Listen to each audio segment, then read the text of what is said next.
Everybody, we are in 5-1.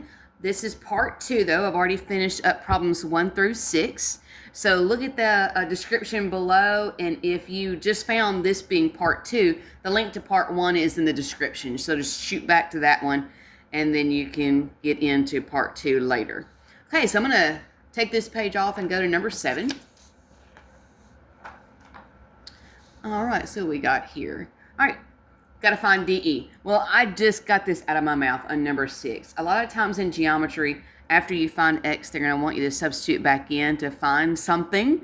And I actually said mid-segment, and here it is. Okay, so I've got D being a midpoint. I know that because these two segments are marked congruent. E is my midpoint over here because these two segments are marked congruent. That makes DE a mid-segment. What that means to you is it takes two of those. It takes two mid-segments to equal its parallel side. So it takes two of these because this is half as long. This is just the easier way that I kind of do it for my students. It takes two of these to equal the long one. All right, so I'm going to distribute. 2 times 4x is 8x. 2 times 1 is 2. Just recopying the rest of their problems. I haven't done anything with it yet. I'm going to subtract 8x to combine my like terms that have an x. Now that I got my x's combined, I need to combine the things that do not have an x. So I'm going to add 25 to the other side. All right, then I got to divide by the 3. I have no idea. 3 times what's 28? I don't know. 28. Oh.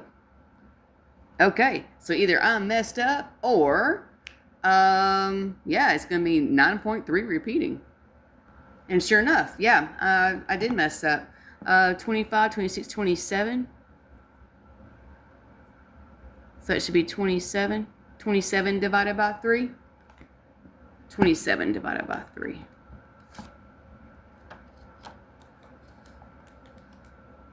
Gonna be 9. X is 9. Now listen, this is geometry, so please get in the habit of checking to see if that's actually what they asked for. It is not. They want me to find DE. So I'm going to take that X is 9, and I'm going to replace it into the 4 times x plus 1. So 4 times 9, because that's what x is the 9, and then add 1. All right, 4 times 9 is 36, plus 1 is 37. All right, you guys, there's number 7. And let's move on to number 8. Okay, so we've got a mid-segment again. Again, I know that because P is a midpoint, they're marked equal. Q is a midpoint, they're marked equal. It takes two of these mid-segments to equal the 23x minus 6.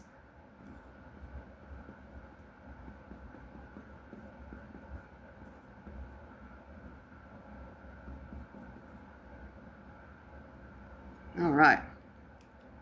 So I'm going to distribute the 2. 2 times 15x. 2 times 17 is 34. Okay, I'm going to subtract my smaller x.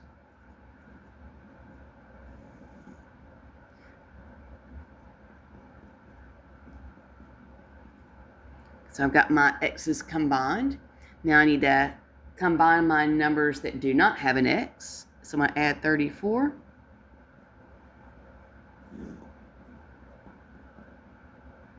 Let's see, it's going to be, what, 28? 7 times 4 is 28, so x is 4. Now, that is not what they asked for. They want me to find RT.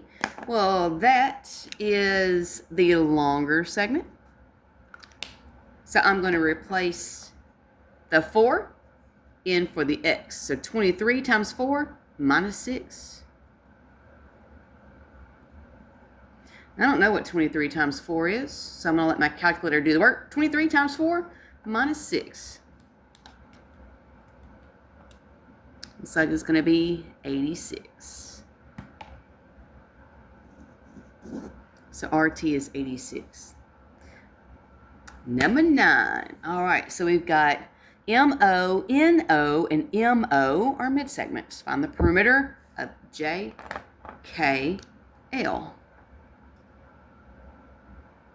So I have to find the lengths. Oh, I'm sorry, you guys. Let me move that over. I had to find the lengths of the blue segments, the MN, the NO, and the MO.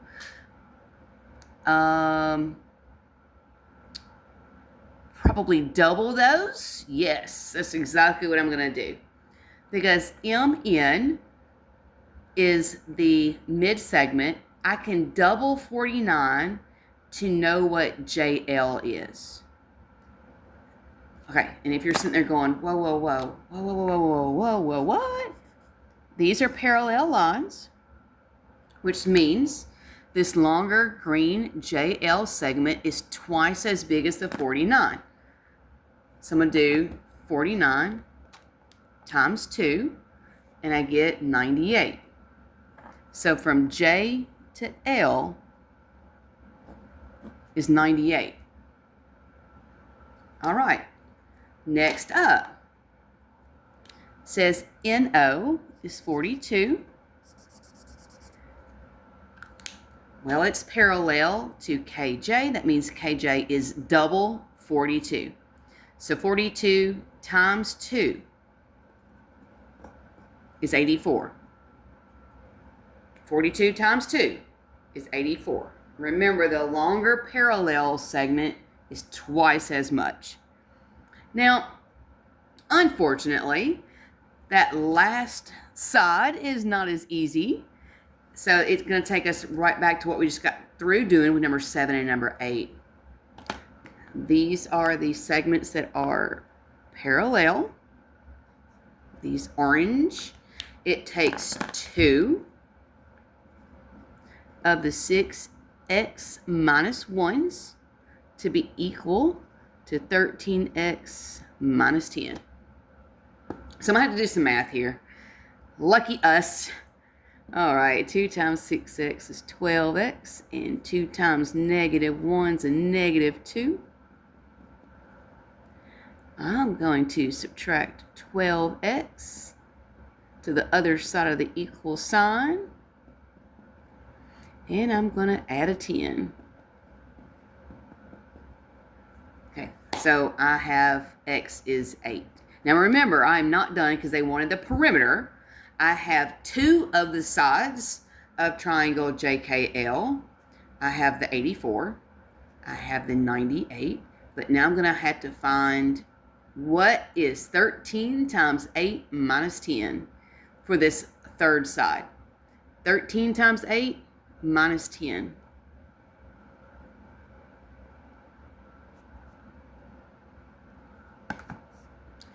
Thirteen times 8 minus 10. That third side is 94. So I need to find the perimeter. Perimeter is when you're looking to find the distance all the way around your figure. That is adding the 3 sides. 94, 98, 84. 94, 98, 84. Looks like the perimeter is going to be 276. Because we added 94, 98, 84. Number 10. All right, find the measure of each missing angle. Well, because these triangles are similar, what I mean is that they're the same triangle, just different sizes. We'll eventually talk about dilations. The angles are the same. And I can piggyback off of what we have done before, and that is to say that if these lines are parallel to one another, then 59-degree angle is also angle 4. Angle 4 is also 59. Those are what we call corresponding angles. corresponding angles are the same position off two parallel lines, which means angle 1 and angle 2 will be the same, although we don't have either one of those. We are about to. I'm going to find angle 2. This is the linear pair, supplementary angles. They are adjacent angles that create a straight line, which means that I'm going to take 180, subtract 127, and I'll end up with angle 2, which will happen to also be angle 1. So 180 minus 127. I got a 53. So not only is angle 2 53, angle 1 is 53. Because remember, they're corresponding angles. Just like this 59 and this angle 4 were the same, angle 1 and angle 2 are both 53.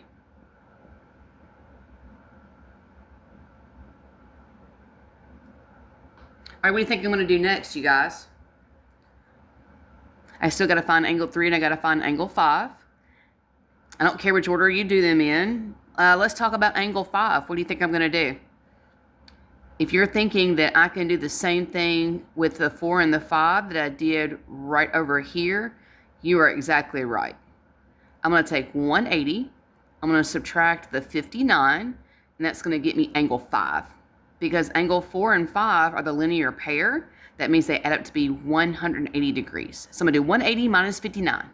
That's going to get me angle 5. 180 minus 59.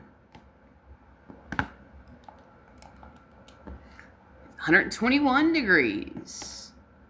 121. Okay, now what do you think about angle 3? Hopefully, you realize that you're looking at a triangle. Either the small one or the big one. Doesn't really matter.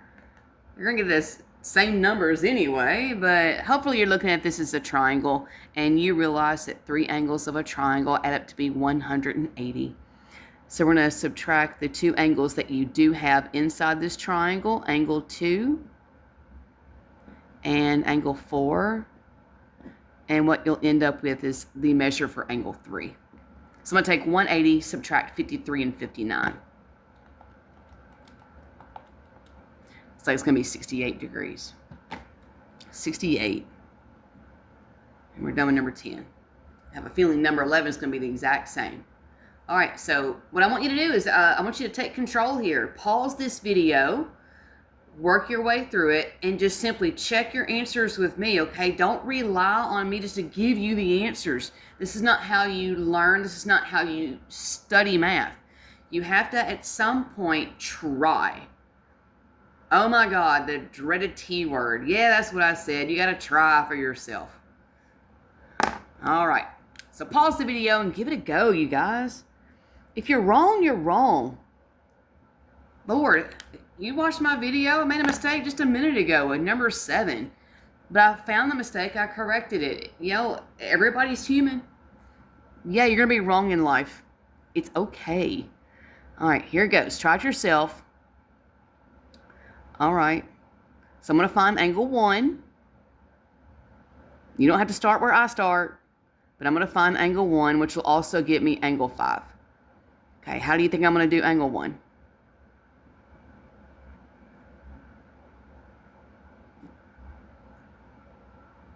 If that's what you think you did, that's wonderful. 180 minus 118. Okay, that gets me 2 angles. That gets me angle 1. It also gets me angle 5. They're corresponding angles. That means they're automatically the same.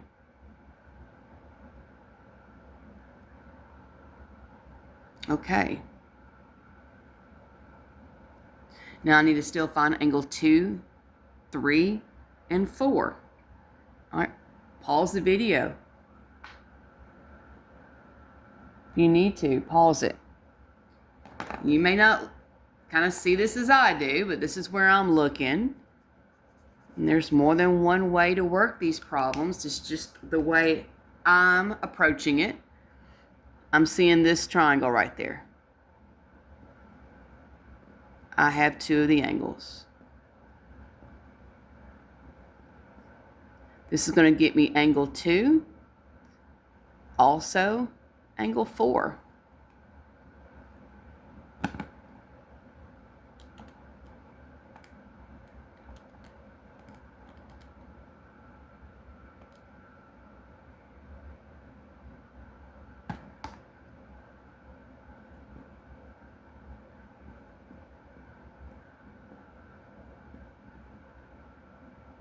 Okay.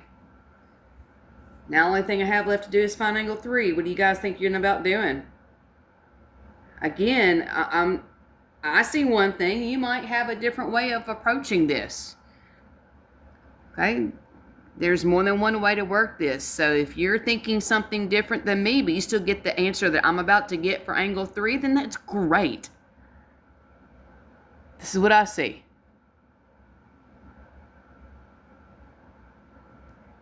I know angle 2. I know that 2 and 3 make the linear pair. So this is my approach. Doesn't mean that's the way you're looking at it. So at the beginning of number 11, I told you guys to pause this video and give it a shot yourself. And listen, if you got the same things that I just got and you did it a different way, fantastic. I'm patting you on the back. That's great. Number 12. Okay, I'm going to get a little bit faster here. These are angles. And just like 10 and 11, because these lines are parallel, these are corresponding angles, automatically equal to each other. So solve this, find x. Number 13. Here are the parallels. These are not corresponding angles. They don't even look like they're the same size. These did. Number 12. You can see how they're both tiny. Their corresponding angles are equal. These are not. This angle right here it's pointing to is very large. Obtuse is the correct word. This angle right here is smaller than 90. That's an acute angle. They are not equal to each other. So what's our alternative when they are not equal to each other? That's it right there. That's how you set that one up. All right, number 14. Find CBF. Okay, well, 12 and 13 were just find x. Boom, you were done. So solve those to find x. 14. Here are my parallel sides. These are corresponding angles. They look the same size. This is an acute, this is an acute. They're equal to each other.